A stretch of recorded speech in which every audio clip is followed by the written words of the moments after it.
సాయంత్రం పూట పిల్లలకి ఈజీ డైజెస్ట్ అవ్వటానికి చాలా ఈజీగా, టేస్టీగా మనం టమాటా రసం అయితే మునక్కాయ టమాటా రసం అయితే ఎలా చేస్తున్నానో చూపిస్తున్నాను. ముందైతే టమాటాలు తీసుకొని చిన్న చిన్న పీసెస్‌గా చేసుకొని, కట్ చేసుకొని ఇలా మిక్సీ వేసుకొని, ఇక్కడ నేను స్టవ్ వెలిగించి గిన్నె పెట్టి దాంట్లో మనం మిక్సీ వేసుకున్న గ్రేవీ అయితే వేసేస్తున్నాను. దాంతో పాటు వాటర్ గూడా వేసేసాను. ఇప్పుడు స్టవ్ వెలిగించేసుకొని మనం కట్ చేసుకున్న మునక్కాయలు గూడా వేసేస్తున్నాను. అలాగే చింతపండు రసం గూడా తీసి మంచిగా దీంట్లోనే వేసేసుకున్నాను. మనకు కావాల్సినంత వాటర్ అయితే దీంట్లోనే వేసేసుకోండి. ఇక్కడ వాటర్ గూడా మనకు కావాల్సినంతే వేసుకోవచ్చు.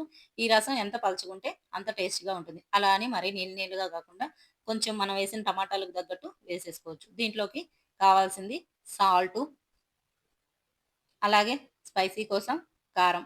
దీంట్లో మిర్చి వేయట్లేదు, పచ్చిమిర్చి. కారంతోనే ఈ టమాటా రసం అయితే చేస్తున్నాను.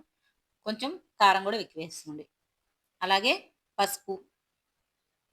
ఇవన్నీ వేసేసి ఒకసారి కలబెట్టేసుకోవాలి. ఇప్పుడు మనం చింతపండు రసం గూడా దీంట్లో వేసేసాము. వాటర్ వేసేసాము. మునక్కాయలు వేసేసాను. ఇవన్నీ మంచిగా మరిగించుకోవాలి. ఎంత మరిగించుకుంటే అంత టేస్ట్ ఉంటుంది.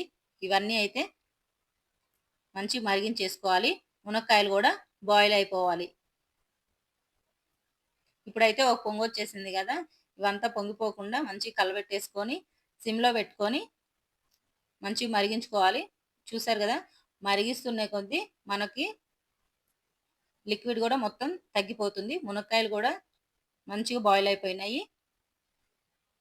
సాల్ట్ అయితే సరిపోలేదు. కొంచెం సాల్ట్ గూడా అయితే వేసేస్తున్నాను. ఇదన్నీ మరిగిన తర్వాత పక్కన పెట్టేసి తాలింపు గింజలైతే వేసేస్తున్నాను.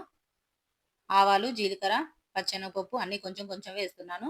దీనికి మరింత టేస్ట్ రావటానికి చున్నులపై గూడా కచ్చా పచ్చాగా దంచైతే వేసేసాను. దీంట్లో కరివేపాకు గూడా. ఈ తాలింపయితే ఈ రసంకి చాలా టేస్ట్ ఉంటుంది. ఈ తాలింపు మొత్తాన్ని ఈ రసంలో వేసేసేయటమే. తాలింపు ఉన్న టేస్టు చాలా బావుంటుంది ఈ మునక్కాయ రసంకి. ఫైనల్‌గా గూడా కొత్తిమీర గూడా చిన్న చిన్నగా కట్ జేసి వేసేసాను. ఇది గూడా ఒక 10 నిమిషాలు మరిగించుకున్నామంటే మునక్కాయ రసం చాలా టేస్టీగా ఉంటుంది. పిల్లలైనా సరే, పెద్దలైనా సరే సాయంత్రం పూట మంచిగా డైజెస్ట్ గూడా అవుతుంది. ఈ మునక్కాయ రసంతోటి. మంచి కాంబినేషను దొండకాయ ఫ్రై గాని, బెండకాయ ఫ్రై గాని చాలా బావుంటుంది. మంచిగా అయితే మునక్కాయ రసం ప్రిపేర్ అయిపోయింది. వీడియో నచ్చితే ప్లీజ్ లైక్ చేయండి, షేర్ చేయండి, సబ్స్క్రైబ్ చేసుకోండి. Thank you.